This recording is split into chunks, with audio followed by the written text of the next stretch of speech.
벨사살 왕이 그의 귀족 1000명을 위하여 큰 잔치를 베풀고 그 1000명 앞에서 술을 마시니라. 벨사살이 술을 마실 때에 명하여 그의 부친 느부갓네살이 예루살렘 성전에서 탈취하여 온 금 은그릇을 가져오라고 명하였으니 이는 왕과 귀족들과 왕후들과 후궁들이 다 그것으로 마시려 함이었더라. 이에 예루살렘 하나님의 전 성소 중에서 탈취하여 온 금그릇을 가져오매 왕이 그 귀족들과 왕후들과 후궁들과 더불어 그것으로 마시더라. 그들이 술을 마시고는 그 금, 은, 구리, 쇠, 나무, 돌로 만든 신들을 찬양하니라. 그때 사람의 손가락들이 나타나서 왕궁 촛대 맞은편 석회벽에 글자를 쓰는데 왕이 그 글자 쓰는 손가락을 본지라. 이에 왕의 즐기던 얼굴빛이 변하고 그 생각이 번민하여 넓적다리 마디가 녹는 듯하고 그의 무릎이 서로 부딪힌지라. 왕이 크게 소리질러 술객과 갈대아 술사와 점쟁이를 불러오게 하고 바벨론의 지혜자들에게 말하되 누구를 막론하고 이 글자를 읽고 그 해석을 내게 보이며 자주색 옷을 입히고 금사슬을 그의 목에 걸어주리니 그를 나라의 셋째 통치자로 삼으리라. 그때 왕의 지혜자가 다 들어왔으나 능히 그 글자를 읽지 못하며 그 해석을 왕께 알려주지 못하는지라. 그러므로 벨사살 왕이 크게 번민하여 그의 얼굴빛이 변하였고 귀족들도 다 놀라니라. 왕의 베드사살이라 이름하는 이 다니엘은 마음이 민첩하고 지식과 총명이 있어 능히 꿈을 해석하며 은밀한 말을 밝히며 의문을 풀 수 있었나이다. 이제 다니엘을 부르소서. 그리하시면 그가 그 해석을 알려드리리이다. 오늘도 말씀 앞에 우리의 심령이 겸비케 되는 역사가 일어나길 소망합니다. 그 인생이 참으로 복된 인생입니다. 말씀 가운데에 감히 높아질 수 없는 것, 그것은 바로 믿는 자들의, 우리들의 날마다의 삶의 자세인 줄을 믿습니다. 오늘도 그런 하나님이 기뻐하시는 겸비함으로 나아가 하나님의 말씀 가운데 거하며 그 말씀과 동행함에 놀라운 비밀을 발견케 되는 우리 성도님들 되시기를 축원합니다. 우리 본문 요약 한번 읽어볼까요? 시작. 벨사살 왕은 귀족들을 위해 잔치를 베풀고 예루살렘에서 탈취해 온 금, 은그릇으로 술을 마십니다. 그때 사람의 손가락이 나타나 벽에 글자를 씁니다. 이를 본 벨사살 왕은 번민하여 바벨론의 지혜자들을 찾습니다. 그러나 그들이 이를 해석하지 못하자 마음이 민첩한 다니엘을 부릅니다. 다니엘서 5장으로 들어가면서 이제 그 이야기의 스토리가 조금 변화가 되는 것을 보게 됩니다. 4장까지는 느부갓네살 왕에 대한 것들이 나왔습니다. 근데 5장에 들어서면서 왕의 이름이 바뀝니다. 벨사살 왕으로 바뀌는 것을 보게 되죠. 근데 우리는 이 4장과 5장 바로 다니엘서 안에서만은 바로 한 장이 넘어갔을 뿐이지만 이 4장과 5장 사이에는 꽤 오랜 시간의 역사가 이미 흐른 가운데 있습니다. 느부갓네살 왕 다음에 바로 벨사살 왕이 아니라 그 사이에 한 4명 정도의 왕이 거쳐 지나갔습니다. 느부갓네살 왕은 무려 43년간이나 바벨론을 통치하였습니다.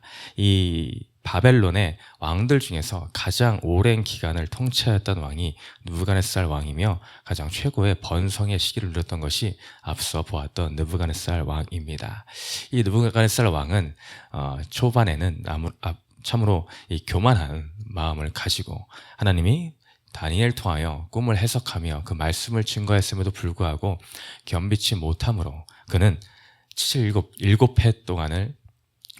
동안을 소처럼 짐승처럼 풀을 뜯으며 이슬을 맞으며 인생의 최고로 낮고 낮은 자리에서 하나님이 겸비토록 시키심을 경험하게 됩니다. 그 이후로 하나님은 그의 자리를 다시 회복시켜주고 그는 하나님을 찬양하면서 4장의 말씀이 끝났었습니다. 그 이후로 여러 왕들이 지나가는데 이름을 참고만 하시면 되겠습니다. 느부갓네살 왕 다음에 이제 느부갓네살의 아들인 에빌무로닥이라는 자가 약 2년 동안 통치를 하게 됩니다. 그 다음에 네르갈사라셀이라는 느부갓네살 왕의 사위가 반란을 일으킴으로 또 한 4년 동안의 통치를 하게 됩니다. 또 그 뒤에 이어서 라바시 마르둑이라는 자가 또 비교적 짧은 시간 동안 재위를 하게 됩니다. 1년을 채우지를 못했죠. 그 다음에는 나보니두스라는 왕이 다시 등극을 하게 됩니다. 이 나보니두스라는 사람의 아들이 오늘의 이 벨사살이라는 왕입니다. 근데 실제 왕은 원래는 이 아버지인 나보니두스였습니다. 근데 이 나보니두스는 전쟁을 많이 하러 외부로 돌아다니던 왕이었습니다. 또한 뭐 여행도 좋아했다라는 이야기도 있습니다. 그가 재위 기간의 대부분을 이 전쟁과 여행 이런 것들로 다니다 보니 나라에 머물면서 내정을 하기가 어려웠습니다. 그러니 그 아들인 벨사살에게 내정을 맡기게 됩니다. 그렇게 맡기고 이제 나보니두스는 이제 외부로 돌아다니며 더 그 나라를 확장시키는 데 신경을 썼다라는 것이죠. 그러면서 이제 벨사살 왕이 이제 왕궁에 남아서 이렇게 정치를 하였던 것을 우리는 보게 됩니다. 이 벨사살 왕이 그렇게 정치를 해 나가고 있는 가운데에 오늘의 이 장면이 이제 등장을 하게 된다라는 것이죠. 이 벨사살 왕이 한날은 이제 귀족을 다 불러 모아 드립니다. 1000명이라는 숫자가 나와 있는데 정확히 1000명이라기보다는 그 땅의 모든 귀족들을 다 모아 드렸다라고 보시면 될 것 같습니다. 1절의 시작함과 동시에 이 귀족들을 모아드리고 큰 잔치를 배설하는 장면이 시작이 됩니다. 이 5장 1절의 이 부분만을 본다면은 과연 이 바벨론이라는 이 제국이 멸망을 할까라는 생각이 들 정도입니다. 왜 이러한 큰 잔치를 배설함은 어떤 의도가 있는가? 그 벨사살 왕의 목적이 있다라는 것이죠. 그것은 우리의 나라는 영원할 것이야. 우리 이 세를 과시하고 자랑을 하려는 목적이 이 잔치의 의도가 숨겨져 있음을 보아야 됩니다. 또한 많은 그 백성들에게는 이런 보여주기식의 퍼포먼스가 때로는 필요했습니다. 우리가 정치나 이런 뉴스를 보다 보면은 이 오늘날에도 비록 마찬가지입니다. 뭔가 나라의 어려움과 이런 것이 있을 때에 그 나라의 안정성을 부각시키고 백성들의 그런 불안한 마음들을 잠재우기 위해서 뭔가 그 나라의 강성함과 이 지도자들의 어떤 힘이 있음을 때로는 일부러 의도적으로 나타내어 이 매스컴을 통해서 흘려보내기도 하죠. 이것이 다 정치적인 목적이 숨겨져 있는 것입니다. 이런 복합적인 것으로 이 벨사살 왕은 이 잔치를 지금 배설을 하고 있습니다. 근데 놀라운 것이 무엇인지 아십니까? 1절, 5장에 들어서면서 이 한 장 사이에 이 바벨론은 멸망하게 됩니다. 5장 1절에서 잔치를 배설하며 과시를 하며 시작했던 이 잔치가 내일 본문이면 이제 5장이 마무리가 되는데 내일의 그 마지막 절에서 다리오 왕에 의하여 그 바벨론의 모든 서막이 내리게 된다라는 것이죠. 이것이 하루 사이에 일어난 일입니다. 그 잔치를 배설한 그 날에 감히 벨사살 왕은 꿈이나 꿨겠습니까? 근데 이 잔치를 배설한 그날 밤에 이 벨사살 왕은 죽임을 당하게 되고 다리오가 이제 쳐들어와 메대와 바사 그 시대가 열리게 되더라라는 것입니다. 사람의 일은 누구도 자신할 수 없으며 함부로 말을 할 수가 없습니다. 내가 힘이 있다라고 떵떵거리며 교만할 수가 없다라는 것을 우리는 볼 수가 있습니다. 이 어마무시하게 힘이 있던 강대국 바벨론도 하나님이 손을 드시면은 하루 새에 그 모든 것들을 마무리 지을 수밖에 없다라는 것이죠. 성경에서도 그런 예가 있지는 않습니까? 한 부자가 자기가 가진 것을 떵떵거리며 자랑하며 내가 또 창고를 더 늘려야 되겠다. 이 모든 것을 다 어디 보관할 수가 없구나 라고 해왔던 그 부자. 그러나 하나님은 그를 향해 말하죠. 어리석은 자여, 네가 와야 되겠다. 내가 너를 부르면 네가 가진 그 모든 것이 어떻게 되겠는가. 우리는 이러한 존재입니다. 하나 피조물에 불과한 존재들로서 우리는 하나님 앞에의 겸손함을 잊어서는 안 됩니다. 근데 벨사살 왕은 그런 모습을 전혀 찾아볼 수가 없음을 알게 됩니다. 그 모든 귀족들을 불러 모으고 술을 마시며 말 그대로 술판이 벌어지고만 것입니다. 그러면서 거기에 더해서 어떠한 일들이 일어나고 있는가? 술을 마실 때 2절에 술을 마실 때 명하여 그의 부친 느부갓네살이 예루살렘 성전에서 탈취하여 온 금은 그릇을 가져오라 하였고, 그렇게 명하고 바로 그 금그릇 은그릇 그 잔에다가 술을 따르며 온갖 향락을 즐기고 문란함을 보이는 것을 우리는 보게 됩니다. 그래서 부친이라는 표현에 벨사살 왕이 느부갓네살의 아들인가라고 오해하실 수가 있는데, 이것은 그런 부친의 의미가 아닙니다. 자기네 진짜 육신 아버지라는 의미가 아니라 그때 당시에 그 선조의 왕을 이런 부친이라는 표현으로 사용했습니다.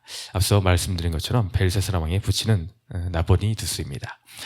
어쨌든 그래서 그 벨사살 왕이 어디까지 가게 되는가? 바로 바벨론의 그 느부갓네살 왕 시대에 그 예루살렘을 침공하여서 가져고 왔던 그 금그릇과 은그릇 기물들이 있습니다. 성전에 그 기물들이 있는데 바로 하나님을 예배하는데 사용해야만 하는 것, 그 용도를 위하여 만들어진 그 기물을 가지고 술을 마시고 자기들의 유흥을 위해서 또한 우상을 섬기는 일들에 거침없이 사용하고 있는 모습을 발견하게 됩니다. 이것은 여기에도 의도성이 있습니다. 바로 이 모든 것들을 모독하는 것, 하나님을 모독하는 일에 의도적으로 이는 사용하고 있는 것을 발견할 수 있다는 것이죠. 그것은 너무나 크고 큰 죄악입니다. 그의 마음 가운 어디 한 구석에도 겸비함이라고는 감히 찾아볼 수가 없는 모습입니다. 자신들의 위상을 드러내기 위해, 자기의 힘을 나타내기 위해 그 모든 하나님을 모독하고 그 모든 신의 힘이 어디 있는가? 내가 이 잔으로 마시고 있지 않은가? 그 여호와라는 자가 살아있는 것인가?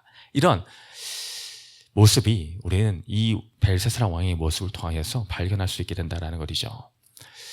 성경에도 나와 있습니다. 어떤 것이 나와 있는가? 바로 죄의 종류에 대해서 나와 있는데 용서받지 못할 죄에 대해서 나와 있다는 것이죠. 용서받지 못할 죄가 있다라고 하면 조금 의아해 하실 수가 있습니다. 아니, 하나님은 우리의 모든 죄를 용서하시지 않는가? 회개하는 자를 다 용서하시지 않는가? 맞습니다. 물론 그렇습니다. 근데 용서받지 못할 심령의 상태는 있다라는 것입니다. 그것을 어떤 식으로 표현을 하고 있는가?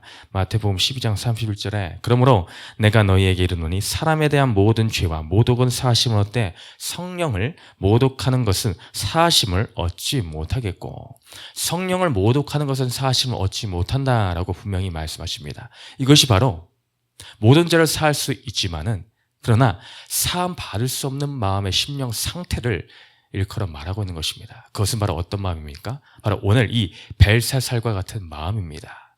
제 아무리 하나님께서 용서하기를 원하시지만 그의 심령에 이렇게 교만하여서 겸비하지 못한 자, 그는 감히 용서받을 수 없는 심령 상태에 있음을 알려주고 있습니다. 벨사살 왕이 선조인 느부갓네살 왕의 이 사건을 몰랐을까요? 아닙니다. 알고 있었습니다. 그 모든 것을 알고 있었음에도 불구하고 느부갓네살 왕이 어떤 정치를 하였으며 그의 행적에 어떤 일들이 일어났었나, 하나님이 어떻게 하셨는가, 그 모든 것을 이미 알고 있음에도 불구하고 그는 그것을 전혀 배우지를 못합니다. 깨닫지를 못하고 있습니다. 우리의 삶 가운데에 말씀을 통하여 깨달음이라는 것은 너무나 중요한 일입니다. 하나님은 이 성경 가운데서도 끊임없이 이것이 중요함을 말씀해 주고 계십니다. 이스라엘 백성들을 향하여, 그 출애굽해오는 백성들을 향하여 하나님은 어떤 것들을 강조하십니까? 이 일을 기억하라. 홍해를 바다를 건너고 나서도 이 일을 기억하여 그 12돌을 특별하게 챙겨서 세우라 하십니다. 그럼 왜 그렇게 하십니까? 이게 대체 무슨 의미입니까? 라고 할 때에 너희가 너희 후손들에게 이것을 가르쳐 기억하게 해야 된다. 하나님은 기억해야 될 것을 늘 말씀하십니다. 우리 인생은 이것을 알아야 됩니다. 무엇보다도 하나님의 나의 인생 가운데 어떻게 인도하셨으며 나의 구원을 위해 무엇을 하셨는가, 어떤 일을 하셨는가, 이것을 우리는 잊지 말아야 됩니다. 우리는 그 은혜를 있는 순간에 교만해질 수밖에 없습니다. 벨사살 왕과 같이 되지 말라는 법이 없습니다.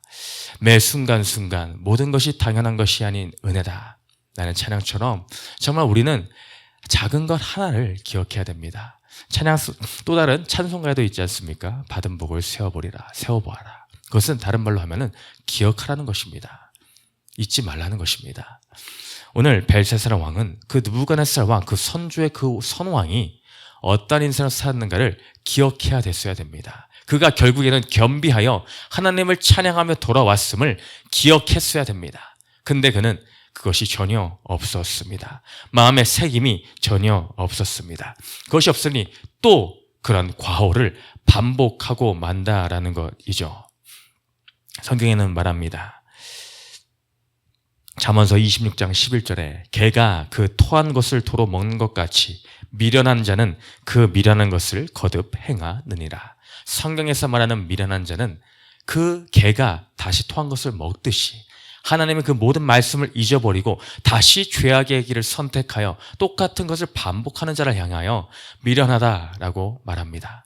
반면에 그러면은 미련한 자가 아닌 지혜로운 자는 누구겠습니까? 그 말씀은 마음에 새긴 자입니다. 하나님을 경외하는 자입니다. 그 모습을 가진 자가 바로 다니엘입니다.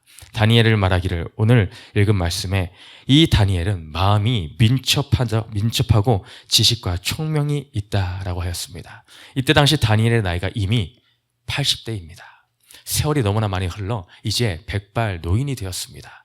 그럼에도 불구하고 그가 여전히 민첩하다라고 합니다. 이것은 무엇을 말합니까? 그가 영적으로 여전히 탁월하다라는 것을 알려주고 있습니다.